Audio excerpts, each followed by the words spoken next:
Hello guys, कैसे हो आप लोग। उम्मीद करती हूँ सब अच्छे होंगे। मैं आपके लिए बहुत सारे इंटरेस्टिंग टॉपिक्स लाती रहती हूँ।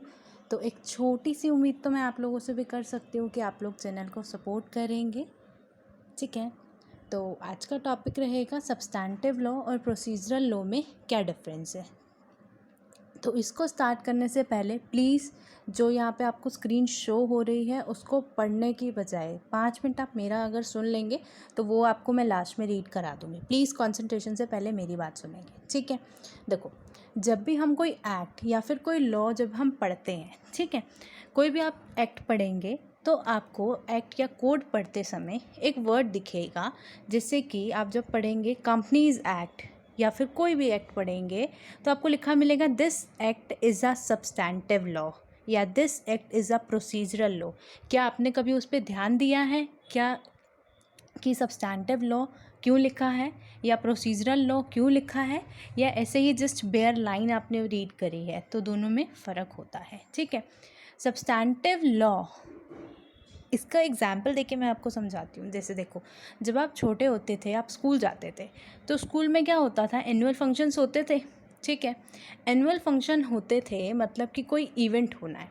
अब इवेंट होना है तो उस इवेंट में बहुत सारी चीज़ें होंगी, जैसे कि बच्चे पार्टिसिपेट करेंगे, कोई एक्टिविटी होगी, ठीक है।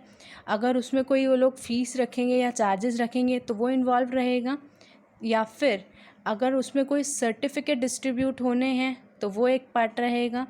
उसमें रिफ़्रेशमेंट्स देनी है, लंच देना है, ब्रेकफास्ट देना है, what ever it may be, okay. तो वो सब चीज़ें रहेंगी। अब ये तो होता है इवेंट, ठीक है। इवेंट मतलब सब्सटैंटिव लॉ कि ये चीज़ें हमें करनी है, ठीक है। अब इवेंट में या फंक्शन में आपको सर्टिफिकेट डिस्ट्रीब्यूट करने हैं। अब वो डिस्ट्रीब्यूट करने के लिए पहले आपको सर्टिफिकेट लाने पड़ेंगे, किस किस को देने हैं उनका नाम जो है वो आपको निकालना पड़ेगा, एनालाइज करके उनको निकालना पड़ेगा एक जगह, ठीक है। उस पर नाम लिखने पड़ेंगे, सर्टिफिकेट देने हैं, किस कैटेगरी में उनको सर्टिफिकेट देना है वो एनालाइज करना पड़ेगा। फिर उसके बाद जो बच्चे पार्टिसिपेट करेंगे फंक्शन में, ठीक है, किसी एक्टिविटी में, मान लो कोई पेंट कंपटीशन है या कुछ भी है, उसमें पार्टिसिपेट करेंगे, तो उसके लिए क्या प्रोसीजर रहेगा, उनको अपना नाम किसके पास सबमिट कराना है, अपने क्लास इंचार्ज के पास, या जो भी प्रोसीजर रहेगा। तो इवेंट ऑर्गेनाइज करना इज़ अ सब्सटैंटिव लॉ, ठीक है। उस इवेंट को ऑर्गेनाइज करने के लिए आपको साथ में क्या क्या करना पड़ेगा या कैसे करना पड़ेगा, that is procedural law. May be आपको मेरा एग्जाम्पल समझ में आया होगा। या आप ले सकते हो फ्रूटी का पैक, जो आप एक दुकान से, ग्रॉसरी शॉप से, अब जब जनरल स्टोर से लेने जाओगे एक फ्रूटी का पैक, तो आपको फ्रूटी के पैक के साथ क्या मिलता है, स्ट्रॉ मिलती है। तो क्या अगर वो आपकी स्ट्रॉ गुम हो जाए तो आप फ्रूटी पी सकते हो? प्लीज़ अब ये मत कहना कि आप उसको मुंह लगा के पी लोगे। मैं बात कर रही हूँ तरीके से पीने की, ओके।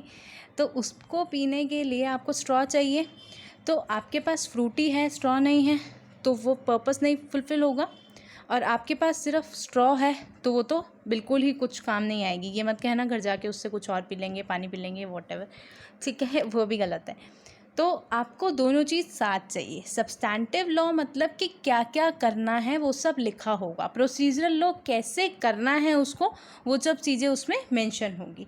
अब अगर आपको मेरी ये इतनी देर की कहानी समझ में आई हो तो अब मैं आती हूँ इस स्क्रीन पे जो आपको शो हो रहा है उस पर।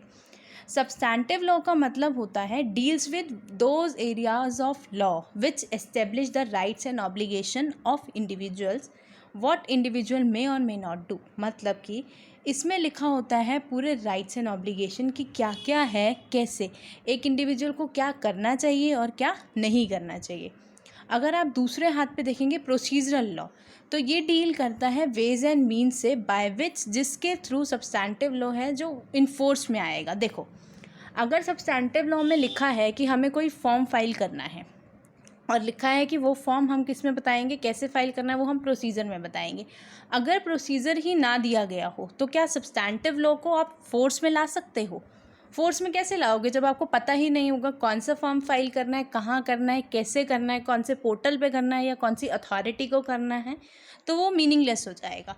तो सब्सटैंटिव लॉ बनाने के लिए, उसको एनफोर्स में लाने के लिए, बनाने के बाद उसको एनफोर्स में लाने के लिए आपको प्रोसीजरल लॉ चाहिए, ठीक है। ये तो हो गया इसका मीनिंग कि वो होता क्या है। उसके बाद सब्सटैंटिव लॉ में होता है कि इसमें केस हैंडल कैसे किए जाते हैं, लेकिन प्रोसीजरल लॉ में होता है कि केस जो है स्टेप बाय स्टेप कैसे प्रोसीड करेगा। ठीक है। सब्सटैंटिव लॉ में अगर आप देखो, जैसे कि आपको एक इवेंट ऑर्गेनाइज करना था स्कूल का, अगर हम उसी एग्जांपल पे जाएं तो उसमें आपको पास बहुत सारी चीज़ें थी। सर्टिफिकेट डिस्ट्रीब्यूट करना है, रिफ्रेशमेंट्स ऑफ़र करनी है, या फिर कोई एक्टिविटीज़ अरेंज करनी है, तो उसमें ऑटोमेटिकली आपके पास बहुत सारी इन्फॉर्मेशन है कि आपको सब्सटैंटिव लॉ में बहुत सारी चीज़ें आपके पास रहती हैं, उसकी इंडिपेंडेंट पावर्स होती हैं। But on the other hand procedural law की कोई इंडिपेंडेंट पावर नहीं है। अगर आप एक सेकेंड के लिए भूल जाओ कि सब्सटैंटिव लॉ है, ठीक है, सब्सटैंटिव लॉ मान लो कि नहीं है, तो क्या अगर सब्सटैंटिव लॉ है ही नहीं और प्रोसीजरल लॉ कहता है आपको ये फॉर्म फाइल करना है, तो क्या आपको पता चलेगा कैसे फाइल करना है, कहाँ फाइल करना है? नहीं पता चलेगा ना, ये किसने कहा था जो हम फाइल कर रहे हैं। तो प्रोसीजरल लॉ अपने आप में पावर्स नहीं रखता। अगर सब्सटैंटिव लॉ कहता है कि हाँ वहाँ से देखो ये फॉर्म फाइल करना है, ये वहाँ पे लिखा हुआ है, प्रोसीजरल लॉ में लिखा है, तब उसकी पावर बनती है। अदरवाइज प्रोसीजरल लॉ अपने आप में उसकी कोई पावर नहीं है। लेकिन on the other hand substantive law अगर आप पढ़ते हो तो आपको बहुत सारी चीज़ें वहाँ से फैक्ट्स जो हैं आपको मिलते हैं। ओके। अब सब्सटैंटिव लॉ और प्रोसीजरल लॉ आप कहेंगे मैम इतनी देर से बता रहे हो, इसका कोई एग्जाम्पल तो दो।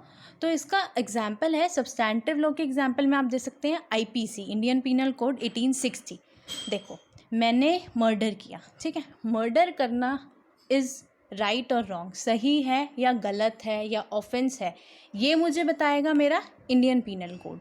ठीक है, क्या है, क्योंकि इसका नाम देखो पीनल, इसमें सिर्फ पेनल्टीज़ दी हुई हैं, पीनल पनिशमेंट्स दी हुई हैं कि ऐसा अगर मैं करूँगी तो क्या होगा, बट क्या होगा, कितनी पनिशमेंट है। ठीक है, मैंने अगर कोई ऑफेंस कर दिया, मान लो मैंने मर्डर कर दिया, अब आप ये कैसे पता लगाओगे कि इसकी प्रोसीडिंग्स कैसे चलेंगी? मुझे मजिस्ट्रेट के पास या कोर्ट के पास कैसे लेके जाया जाएगा, कैसे सम्मन वारंट चलेगा, कैसे हियरिंग्स चलेंगी, कैसे अपना जो वो आप विटनेस बोलते हैं वो विटनेस को हम रखेंगे। ठीक है, तो वो सब कैसे चलेगा, कैसे ट्रायल्स चलेंगे, वो कौन बताएगा? वो बताएगा आपका क्रिमिनल प्रोसीजर कोड। अब आपको शायद समझ में आ रहा होगा, इंडियन पीनल कोड मतलब सब्सटैंटिव लॉ, इसमें बता दिया कि हाँ इतनी पनिशमेंट है, बट वो देंगे कैसे, प्रोसीजर कैसे चलेगा, उसके लिए प्रोसीजरल लॉ है, नाम में ही है क्रिमिनल प्रोसीजर कोड। ठीक है, तो प्रोसीजर कैसे चलेगा, समन इशू होगा, वारंट इशू होगा, मजिस्ट्रेट के पास, कोर्ट के पास ले जाया जाएगा, समरी ट्रायल होगा, जो भी होगा वो आपका लिखा हुआ है procedural code, civil procedural code में या क्रिमिनल प्रोसीजर कोड में। तो इस तरीके से रहता है। एट लास्ट मैं एक बार फिर से आपको ब्रीफ कर देती हूँ। सब्सटैंटिव लॉ का मतलब होता है जहाँ पे आपको दिया होता है कि ये करना है, ये करना है, या ये चीज़ ऑफेंस है या नहीं है, वहाँ से आपकी एक चीज़ डिफ़ाइन हो जाती है, बट उसको करना कैसे है वो आपको प्रोसीजरल लॉ बताता है। इन दोनों में डिफरेंस है कि सब्सटैंटिव लॉ क्या होता है और प्रोसीजरल लॉ क्या होता है। जब भी आप कोई एक्ट पढ़ेंगे, जैसे आप सीआरपीसी पढ़ते हैं, क्रिमिनल प्रोसीजर कोड, तो उसमें लिखा हुआ है CrPC is a procedural law, क्योंकि उसमें पूरे के पूरे आपको प्रोसीजर्स दिए हुए हैं कि कैसे कैसे एक ट्रायल जो है कोर्ट में चलेगा। ठीक है, तो ये डिफरेंस होता है सब्सटैंटिव लॉ और प्रोसीजरल लॉ में। थैंक यू, आज की वीडियो के लिए इतना ही। नेक्स्ट टॉपिक के साथ मिलते हैं नेक्स्ट वीडियो में। प्लीज़ टेलीग्राम चैनल को ज्वाइन करें और यूट्यूब चैनल को सब्सक्राइब करें। Thank you so much. Please इतना तो सपोर्ट कर ही सकते हो आप लोग। Thank you.